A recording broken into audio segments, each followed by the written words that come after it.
नमस्कार फ्रेंड्स, मो पिके आपण मानक स्वागत करुच्ची पिके भाई न्यूज यूट्यूब चैनल को।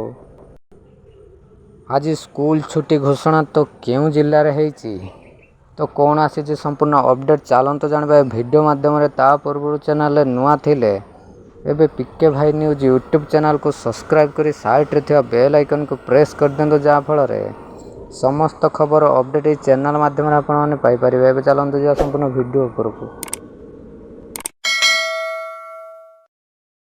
देखंतु शुक्रवार रु शनिवार पर्यंत प्रबल वर्षा हेबार संभावना थिबा बेले मयूरभंज जिले में प्रबल रु अति प्रबल वर्षा होई पारे। सेहीपरि केन्दुझर बालेश्वर एवं भद्रक जिले में प्रबल वर्षा हेबार संभावना थिबारु वार्निंग जाकि ऑरेंज वार्निंग जारी करा जायछि। देखंतु घूर्णिबलय प्रभाव में दक्षिण पूर्व बांग्लादेश एवं यार निकटवर्ती अंचल एक लघुचाप क्षेत्र सृष्टि होइछि। यार पश्चिम उत्तर पश्चिम दिगरु दक्षिण उत्तर दक्षिण दिगरे अग्रसर हेबा सहित अवपातर परिणत होई शुक्रवार पश्चिम बंग एवं बांग्लादेश उपकूल को छुईब।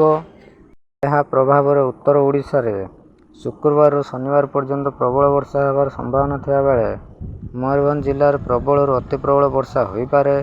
सेहीपरि केन्दुझर बालेश्वर एवं भद्रक जिले में प्रबल वर्षा हेबार संभावना थिबारु ऑरेंज वार्निंग जारी करा जायछि।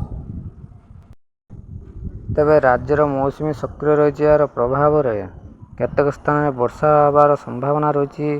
भुवनेश्वर आंचलिक पाणीपाग विज्ञान केन्द्र सूचना अनुसार आसंता 24 घंटा मध्य प्रबल वर्षा हेबा नहीं 21 जिला सतर्क सूचना जारी करा जायछि, जहाँकि मयूरभंज जिलार समस्त शिक्षानुष्ठान बंद रखापी निष्पत्ति निया जायछि। एने जिलापाल निर्देश जारी करिसेंति।